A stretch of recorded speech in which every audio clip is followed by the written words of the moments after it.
In Gran Turismo 7, there are some great cars you can use for the World Touring Car 800 at Sardegna. One of these being the Audi RS5 Turbo DTM, a great Group 2 car I looked at a while ago.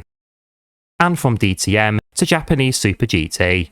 And from the likes of Honda, Nissan and Lexus, 3 more great Group 2 cars you can use for this race. Here's a great no hassle, very easy way to get on track with relatively no issue.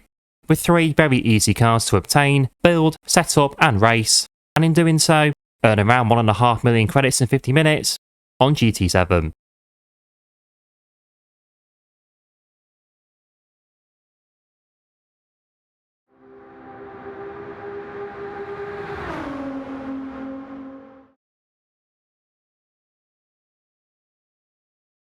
And here we are for the World Touring Car 800 at Sardegna. 15 laps, 8 times fuel, 8 times tyre for cars up to 800 pp. Where for winning 485,000 credits, where you can use your own car. And for this one, we're going Group 2. And here are the cars we'll be using. The Honda NSX Concept GT, Nissan GT-R Nismo GT500, and the Lexus RCF GT500. Competing in the 2016 Super GT series, aka Japanese Grand Touring cars. The Honda finishing 14th, the Nissan in 3rd, and the Lexus in 5th. All running 2-litre displacement turbocharged aspiration front engine rear-wheel drive. And like the Audi previously looked at on Sardegna, can all go pretty well, as we'll see. Head to Brand Central to buy all 3 for 800,000 credits from their respective dealers. And with all 3 cars being in Brand Central, go pick them up as and when. And head straight over to the tuning shop. No need to go to GT Auto, just need to grab the ballast and the fully customisable racing transmission, the same for each car. The great thing about these Group 2 cars being, they're very easy to get ready, nothing of note really needed. The racing medium tyres, which are what we'll be using, are fitted to each car as standard. The fully customisable racing transmission, just to change the gearing a bit for fuel management. And the ballast for slight weight adjustments to fit the PP. And as race cars, everything else needed, like the tyres, is already fitted. And with that, all done. And here's what each car will be to enter the race. And here are some setups. Starting with the Honda, where going for mid-ride height and mid-anti-roll bar, and a bit more front damping and negative camber angle on the suspension, and differential set to help carry more speed in Sardegna's fast-sweeping corners, minimising instability, found suited the car well, helping take advantage of the great levels of grip these cars have. And on the Honda, the fully customisable racing transmission is set to 280 km/h, with 6th gear altered a bit, so the car doesn't hit the rev limiter at top speed for the race strategy. No power restrictor, and the ballast is on 193, the ballast positioning on -50. The fully customisable ECU is set to 90, and downforce is maximum on the rear and minimum on the front.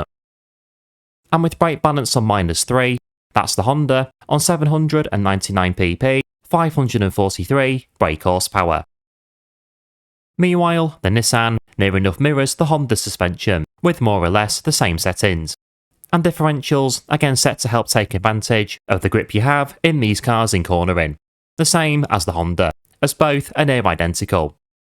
The fully customisable racing transmission is again set to 280 km/h, with 6th gear changed again to not hit the rev limiter at top speed, for again race strategy. The ballast is on 200, the ballast positioning on -50. The fully customisable ECU is set to 89, downforce is again maximum on the rear and minimum on the front. And with brake balance also on -3, the Nissan is good to go, on 799 pp, 544 brake horsepower. Finally, the Lexus. Not quite the same as the Honda and Nissan, with slightly different suspension settings of equal damping, but largely the same. And the differentials being exactly the same, in helping work regarding gripping cornering, as again, the car is near identical to the other two. And these settings on the Lexus seem to work well. The fully customisable racing transmission is again set to 280 km an hour, again with the 6th gear change for the rev limiter and race strategy. No power restrictor once again, and the ballast is set to 200, the ballast positioning on -43. The fully customisable ECU is also set to 89, and the downforce mirrors the other two. And with brake balance again set to -3, the Lexus is all ready. On again 799 pp, and on this one 546 brake horsepower. And here are the setups again so you can see. In all, they are very similar, as all three cars, as mentioned, are near identical. And taken to the track, each car is pretty good. And into the race. Whether you go for the Honda, Nissan or Lexus, you should get the same result, in a great all-round drive, with relatively next to no issue. Each car taking the race in its stride. For the race strategy, or strategies, Fuel Mix 1, 2 stops on laps 5 and 10, or Fuel Mix 4, 1 stop, lap 7 or 8, with both full refuel when in the pits. Tyre change on the 2nd stop with the 2 strap, tyre change on the 1 stop every time. The tyres can last almost the whole race, but they do wear away a bit towards the end. So, changing them on lap 10 on the 2 stop gives you fresh grip for the closing stages, and on lap 7 or 8 with the 1 to keep you going along nicely.